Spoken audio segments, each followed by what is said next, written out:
दोस्तों आज हम लोग बात करेंगे geographical indication tag in agriculture commodity. आपको पता है जो हमारे प्रॉपर्टी है, एक तो फिजिकल प्रॉपर्टी होती है, आपके पास जमीन है, मकान है, दुकान है, गाड़ी है, ये फिजिकल प्रॉपर्टी है। इसका रजिस्ट्रेशन आप जैसे गाड़ी आप व्हीकल कोई खरीदते हैं तो आप आरटीओ के यहाँ जो व्हीकल एक्ट में रजिस्ट्री करते हैं, जमीन खरीदते हैं तो तहसील में जाकर रजिस्ट्री करते हैं। ये तो फिजिकल की बात हुई, ताकि ये आप ही का है। एक दूसरी होती है बौद्धिक संपदा, इंटेलेक्चुअल प्रॉपर्टी। कोई आपने संगीत बनाया, कोई आपने म्यूजिक बनाई, कोई आपने टेक्नोलॉजी डेवलप करी, कोई आपने मेडिसिन बनाई, तो ये सारे बौद्धिक संपदा का पार्ट है। बौद्धिक संपदा का रजिस्ट्रेशन किसमें आप कराते हो? कॉपीराइट में, ट्रेडमार्क में, पेटेंट में। जीआई टैग भी एक तरह के इंटेलेक्चुअल प्रॉपर्टी है। यानी जीआई क्या हुआ, जीआई टैग क्या हुआ? तो एक तरह से एक साइन है, एक सर्टिफिकेशन है, उस कमोडिटी, उस गुड्स को मिलता है जिसकी ओरिजिन किसी पर्टिकुलर जियोग्राफिकल कंडीशन में होती है और उसकी जो क्वालिटी है, स्पेशलिटी है, वो उसी ओरिजिन के कारण है, तो इसको जीआई टैग मिलता है। और जीआई टैग जैसे आपको सुजत मेहंदी है, दार्जिलिंग टी है, वो उसकी क्वालिटी उसी ओरिजिन के कारण है। ये जो रजिस्ट्रेशन है, ये इसके अगर देखें, इसका कानूनी आधार देखें तो कहा जाता है कि ट्रिप्स एग्रीमेंट 1995 WTO का जो हुआ, उसी समय इसका नींव पड़ गया था इस जीआई टैग रजिस्ट्रेशन की प्रक्रिया में। लेकिन भारतीय संविधान ने, भारतीय पार्लियामेंट ने इसको एक geographical indication of goods registration and protection act 1999 बनाया। और इस एक्ट के भीतर जो रूल बनाया गया, geographical indication of goods registration and protection rule 2002 में, जिसका अमेंडमेंट 2020 में आया। तो फिजिकली रजिस्ट्रेशन का काम कहा जाता है इंडिया में 2003 से प्रारंभ हुआ और 2004-5 में पहला रजिस्ट्रेशन हुआ। इस एक्ट का उद्देश्य था रजिस्ट्रेशन करना और better protection of geographical indication of goods. अगर किसी को अपने किसी कंडीशन के किसी आइटम्स का रजिस्ट्रेशन कराना है तो किस ऑफिस को जाए? तो ऑफिस है जियोग्राफिकल इंडिकेशन रजिस्ट्री, जिसका ऑफिस चेन्नई में है। और बेसिकली आपको चेन्नई नहीं जाना है, तमिलनाडु का जो चेन्नई है, आप मद्रास जिसको पहले कहा जाता था, आपको ऑनलाइन फॉर्म अप्लाई कर सकते हैं, बाई पोस्ट भेज सकते हैं, सारे डॉक्यूमेंट लगाकर। ये जो रजिस्ट्री है, ये department of industry promotion and internal trade, ministry of commerce and industry के भीतर गवर्नमेंट ऑफ इंडिया का अधीन आता है।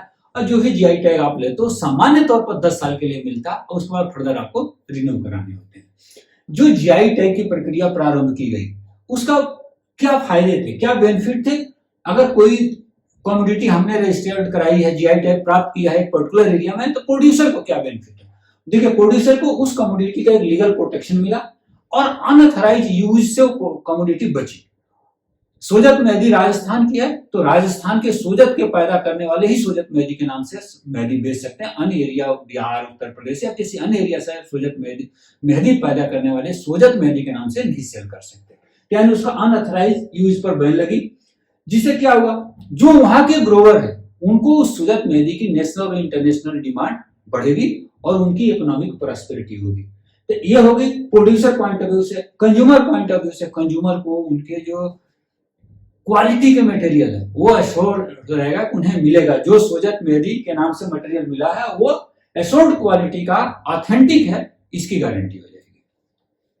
अगर सिनेरियो देखें, जीआई टैग रजिस्ट्रेशन की सिनेरियो देखें, तो पहला जो इंडिया में पहला रजिस्ट्रेशन हुआ वो एग्रीकल्चर कमोडिटी की थी, वो दार्जिलिंग टी में वेस्ट बंगाल की थी। आज की तारीख में कुल 432 रजिस्ट्रेशन है। ये जरूरी नहीं, ये फिगर बदलती रहती है, हमेशा बढ़ती रहती है। तो ये स्टैटिक फिगर नहीं है, ये चेंज होती रहेगी। आप एक जनरल बात समझे कि आज की डेट में 432 तक रजिस्ट्रेशन हो गया और मैक्सिमम जो रजिस्ट्रेशन हुआ कर्नाटका 48, तमिलनाडु 42, महाराष्ट्र, उत्तर प्रदेश, केरला टॉप 5 स्टेट है। अगर agriculture commodity point of view से देखें, हिमाचल के पास जो है 4 टैग है, कांगड़ा टी, बासमती राइस, हिमाचली काला जीरा और हिमाचली चुल्लू ऑयल। चुल्लू ऑयल एक तरह का जो है एप्रिकॉट, वाइल्ड एप्रिकॉट का तेल है, जो मेडिसिनल है, कॉस्मेटिक पर्पज का है। बासमती राइस हिमाचल का तेल, उत्तराखंड, जम्मू कश्मीर, उत्तर प्रदेश, पंजाब, हरियाणा, कुल 6 ऐसे इंडो गंगेटिक प्लेन्स हैं या फुटहिल ऑफ हिमालयज में ये रजिस्ट्रेशन। उत्तराखंड को देखें, तेजपात, बेली, बासमती राइस, मुंशियारी की व्हाइट राजमा और चिवड़ा है। चिवड़ा एक तरह से आप कह सकते हैं जो महुआ है, मधुका लेटिफोलिया है, उसी का मिलता जुलता पेड़ है, इसका सीड भी उसी तरीके से है और उसका ऑयल निकालकर मेडिसिनल ऑयल होते हैं, और उसकी रजिस्ट्रेशन जो है उत्तराखंड के पास है। हरियाणा बासमती राइस, छत्तीसगढ़ जीरा फुल राइस, मध्य प्रदेश के पास महोबा देसावरी पान। महोबा का देसावरी पान मध्य प्रदेश और उत्तर प्रदेश के पास 2 जगह रजिस्ट्रेशन है। यदि किसी कमोडिटी का ज्योग्राफिकल ओरिजिन एक से ज्यादा स्टेट में है तो एक से ज्यादा स्टेट इसका क्लेम ले सकते हैं। इसी तरह से बालाघाट चिन्नौर राइस, नागपुर ऑरेंज, मध्य प्रदेश और महाराष्ट्र दोनों जगह होगा। बीकानेरी भुजिया, अगर बीकानेरी भुजिया आपने जरूर खाया होगा। सोजत मेहंदी, मेहंदी राजस्थान के अपने आप में मशहूर है, सोजत मेहंदी के नाम से जीआई टैग। उत्तर प्रदेश के देखें एग्रीकल्चर कमोडिटी में इलाहाबाद सूखा फेमस। अगर आपने इलाहाबाद का अमरूद खाया होगा तो इलाहाबाद सूखा का महत्व खुद आप समझ जाएंगे।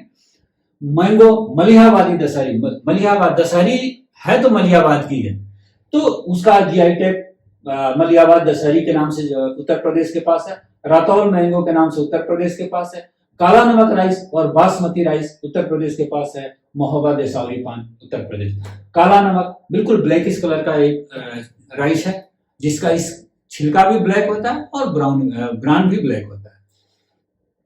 बिहार का देखो कटरैन राइस, कतरानी राइस, माघी पान, शाही लीची, भागलपुरी जर्दालू मैंगो, सिलाव खाजा और मिथिला मखाना। मिथिला मखाना भी 2022 में इसका जीआई टैग मिला है, और निसंदेह अच्छी क्वालिटी की वहां पे मखाना भी होती है। अगर आपने बिहार का मुजफ्फरपुर का नाम सुना हो तो वहां की लीची भी फेमस है, तो शाही लीची का जीआई टैग बिहार के पास है। वेस्ट बंगाल पहला जीआई टैग दार्जिलिंग टी का वेस्ट बंगाल के पास है। मालदा लक्ष्मण भोग, मालदा हिमसागर, मालदा फजली, गोविंद भोग और तुलपांजी राइस।